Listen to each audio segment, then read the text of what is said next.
네, 안녕하세요. 2020학년도 경희대학교 모의논술 특강 자연계의 물리 부분을 시작하겠습니다. 올해 자연계의 물리의 모의논술은 크게 4가지 문항으로 구성되어 있고요. 이 시간에는 문제 해설과 그리고 출제 의도 등을 말씀드리도록 하겠습니다.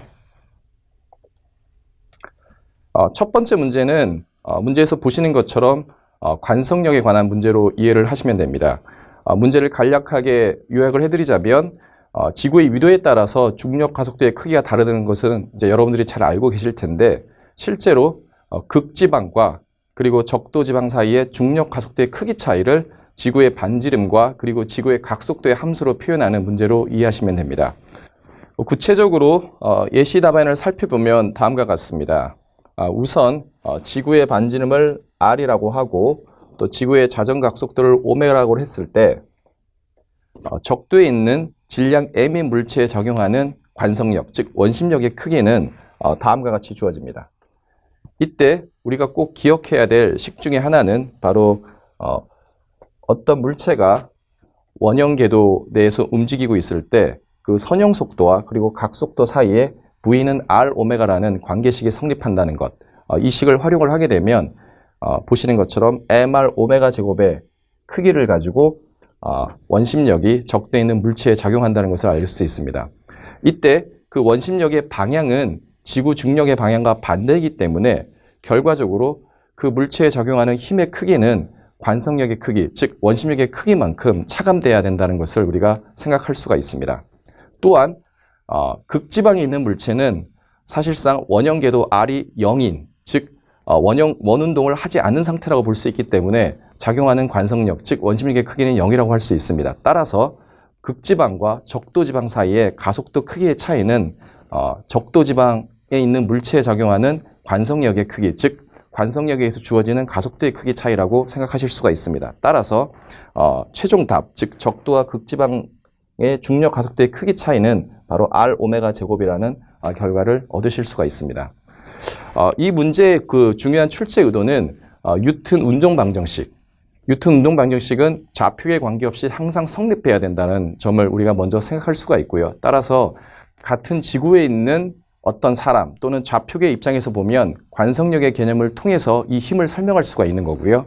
만약에 우주에 있는 관찰자가 지구에 있는 물체 운동을 우리가 생각을 했을 때는 마치 작용하고 있는 중력의 일부가 구심력으로 작용했다라는 그런 의미를 가지고 똑같은 개념을 우리가 적용할 수가 있습니다. 따라서 이 문제는 물리 법칙이 어느 좌표계, 어느 사람, 어느 물체가 보든지 간에 상관없이 동일하게 적용되고 해석되어야 된다는 등가성의 원리를 다루고 있는 문제라고 이해하시면 됩니다. 자, 두 번째 문제로 넘어가도록 하겠습니다.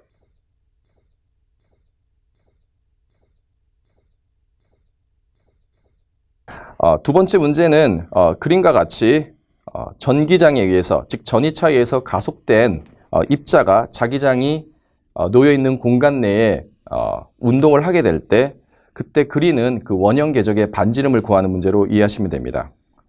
기본적으로 문제에서 주어진 것처럼 전하를 띈 입자 1과 그리고 2가 동일한 전이차에 의해서 가속되었다라는 선결 조건을 먼저 확인하실 수가 있고요. 이러한 전이차에 의해서 가속되었다라는 것은 각각의 전하가 어떤 속도를 얻었다라고 우리가 이해하실 수가 있습니다. 그리고 어떠한 속도의 크기를 가지고 균일한 자기장이 놓여 있는 공간 내에 입사를 하게 되면 우리가 알고 있는 그 로렌츠 힘에 의해서 각각의 전하는 원운동을 하게 됩니다.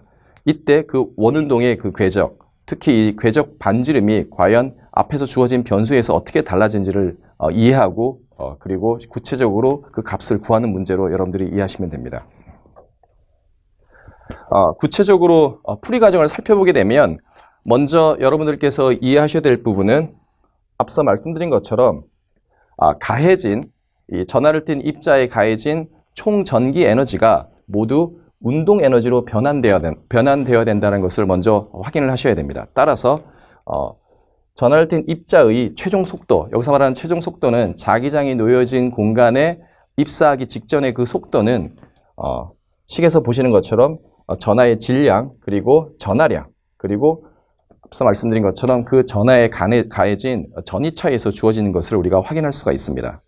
또한 로렌츠 힘을 살펴보게 되면 자기장이 놓여있는 공간 내에 전하를 띤 입자가 운동을 하게 되면 그림에서 보시는 그 식에서 확인하실 수 있는 것처럼 QV 곱하기 B라는, 즉 이 경우에 그 속도의 방향과 자기장의 방향이 서로 수직일 때 QV 곱하기 B라는 그 힘이 전하를 띤 입자에 작용을 하게 됩니다. 따라서 이 힘을 통해서 우리가 원운동이 발생할 수 있다는 것을 확인할 수가 있고요. 따라서 구심력과 그리고 로렌츠 힘의 그 자기장 부분이 서로 같다라는 이 등식을 통해서 반지름을 마찬가지로 속도와 그리고 질량, 그리고 전하량, 그리고 자기장에 관한 함수로 우리가 표현할 수가 있습니다. 그래서 앞서 구한 우리가 그 속도와 그리고 전이차 사이의 관계식을 이 반지름에 관한 두 번째 식에 대입을 하게 되면 문제에서 주어진 질량과 그리고 자기장, 그리고 전이차에 관한 함수로 최종 반지름의 그 비율을 우리가 구할 수가 있습니다. 문제에서는 입자 1과 입자 2가 각기 다른 질량과 그리고 다른 전하량을 가지고 있다라고 하였으므로 문제에서 주어진 그 질량 비율과 그리고 전하량 비율을 우리가 최종적으로 구한 식에 대입을 하게 되면 각 전하가 그리는 원형 궤적의 반지름의 비율을 구하실 수가 있습니다. 그리고 최종 답은 두 번째 전하의 반지름 궤도가 첫 번째 전하의 반지름 궤도에 비해서 2배 더 크다라는 그런 답을 얻으실 수가 있습니다. 다음으로 세 번째 문제로 넘어가도록 하겠습니다. 세 번째 문제는 그림에서 보시는 것처럼 원형 궤도를 따라서 놀이기구가 회전하고 있는 그런 상태를 묘사를 하고 있습니다. 이때 놀이기구에 타고 있는 사람이 자신을 기준으로 해서 속도 V로 공을 던졌을 때 과연 무슨 일이 일어나는지에 관한 문제를 다루고 있습니다. 먼저 그 세부 문제를 살펴보시게 되면 이때 첫 번째 문제는 공이 지면에 도달할 때까지 걸리는 시간을 문제에서 주어진 변수를 이용해서 나타내는 문제로 이해하시면 됩니다.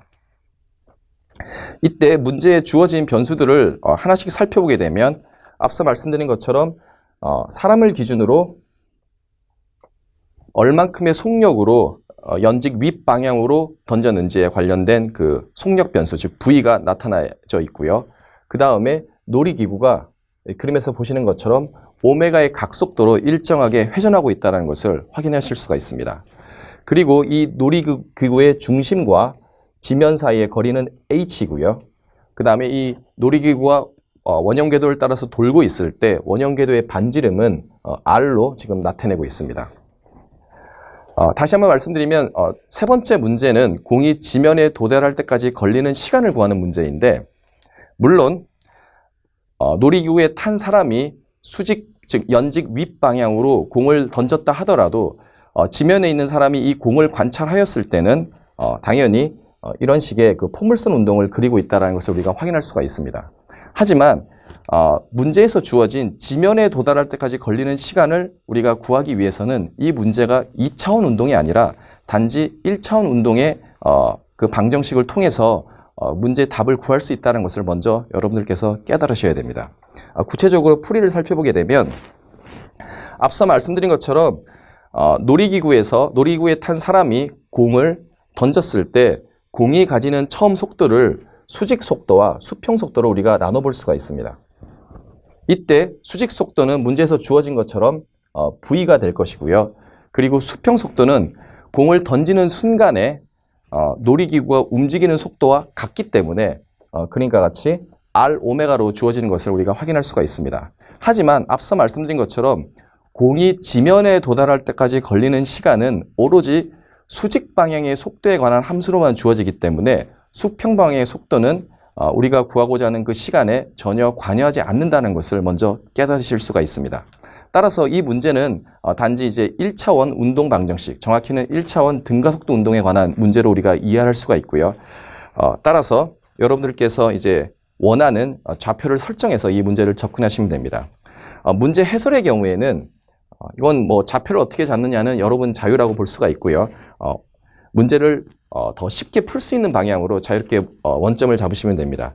저 같은 경우에는 원형궤도의 중심을 원점 O, 그러니까 즉 0으로 잡았고요.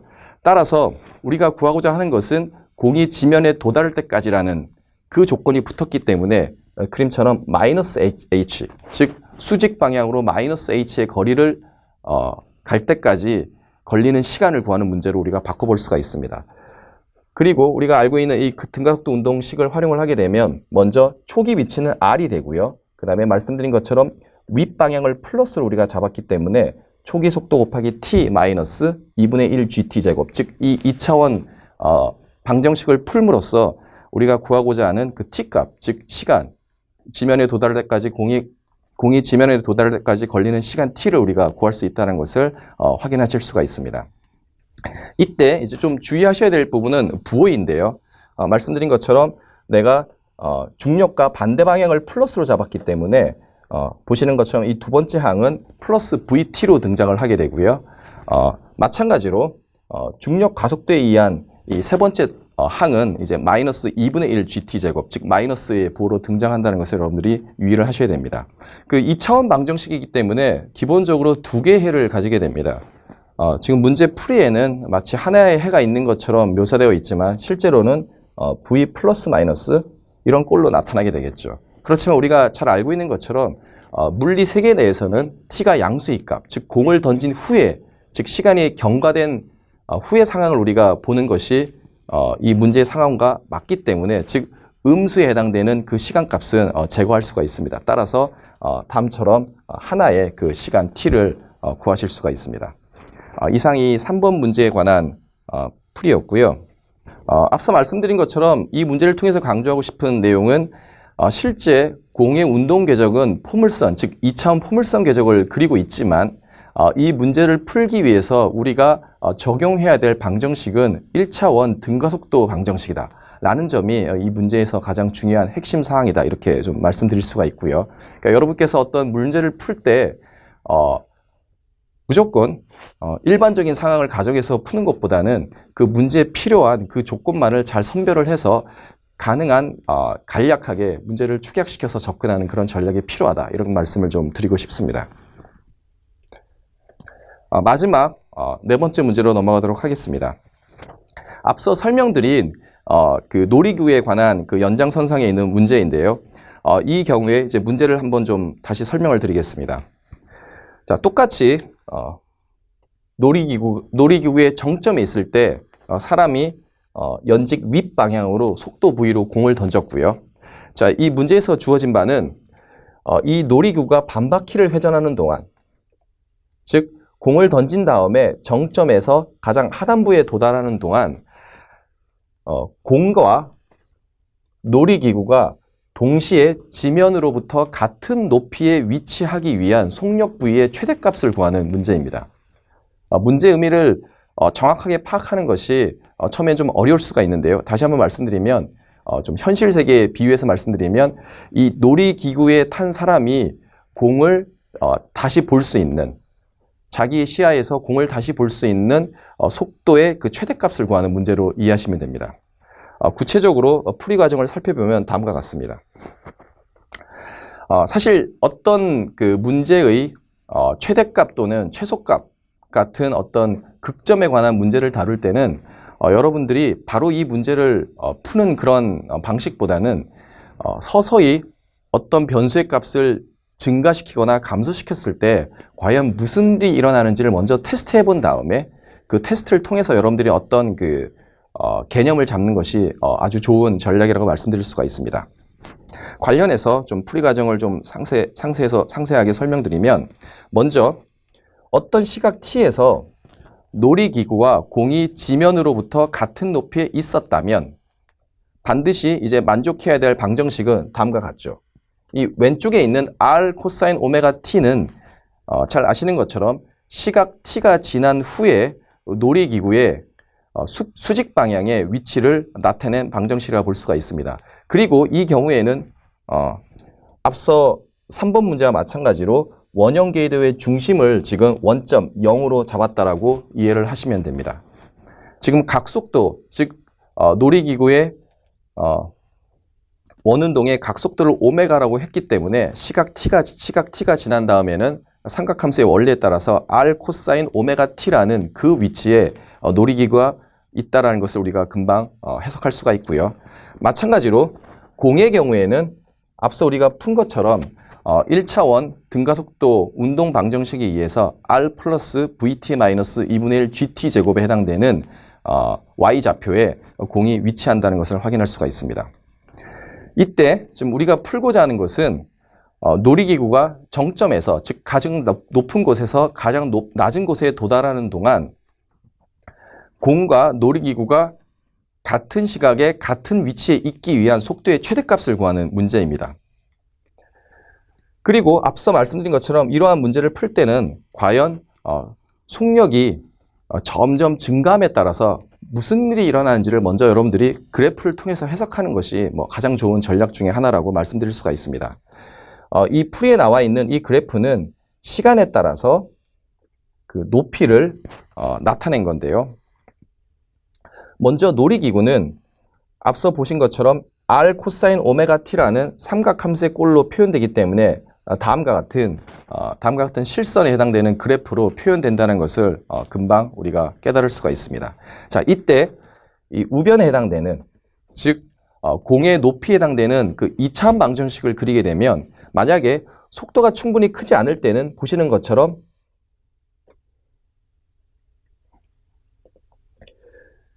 이 원형 궤도의 상대적으로 높은 곳에서 놀이기구와 공이 같은 시각에 지나간다는 것을 확인할 수가 있고요. 속도가 점점 증가하게 되면 상대적으로 낮은 위치에서 놀이기구와 공이 서로 같은 시각에 같은 위치를 지나간다는 것을 확인할 수가 있습니다. 이러한 원리를 잘 추리를 해보게 되면 결국 속도가 최대값을 가지게 될 때는 놀이기구와 공이 즉 놀이기구의 가장 하단 부분을 놀이기구가 지나갈 때 공을 만나게 된다는 것을 우리가 금방 확인할 수가 있습니다. 따라서 놀이기구가 하단을 지나갈 때, 가장 낮은 위치를 지나갈 때 공과 만난다는 그 조건을 통해서 바로 코사인 오메가 t는 마이너스 1이 된다라는 그 식을 통해서 우리가 언제 만나는지, 즉 그 시각 t를 우리가 확인할 수가 있고요. 이 시각 t를 우리가 앞서 세웠던 이 운동 방정식에 대입을 하게 되면 속도의 최대값을 구할 수가 있습니다. 이 문제는 지금 이 논술에 출제되었던 4가지 문항 중에서 난이도 면에서 보자면 가장 어려운 축에 속한다라고 말씀드릴 수가 있고요. 다만 물리에서는 어떤 최대값 또는 최소값을 구하는 그런 그 문제가 상당히 그 중요한 부분을 차지한다라고 말씀드릴 수가 있습니다. 그리고 이제 여러분들께서 이러한 문제를 접하게 될 때는 앞서 제가 말씀드린 것처럼 바로 문제를 푸는 그런 방식보다는 어떤 변수가 어떤 변화를 가지게 될 때 과연 무엇이 달라질지, 그리고 약간의 증감, 즉 증가하거나 감소하는 그런 변화가 있을 때 실제 문제에 영향을 미치는 무엇일지 등을 먼저 생각해 본 다음에 그때 얻을 수 있는 간단한 원리를 통해서 실제 그 답에 접근하는 그런 전략을 펴는 것이 좋다라는 말씀을 드릴 수가 있습니다. 이상 그 자연계 물리 문제 그 내문항에 관한 설명을 마치도록 하겠습니다.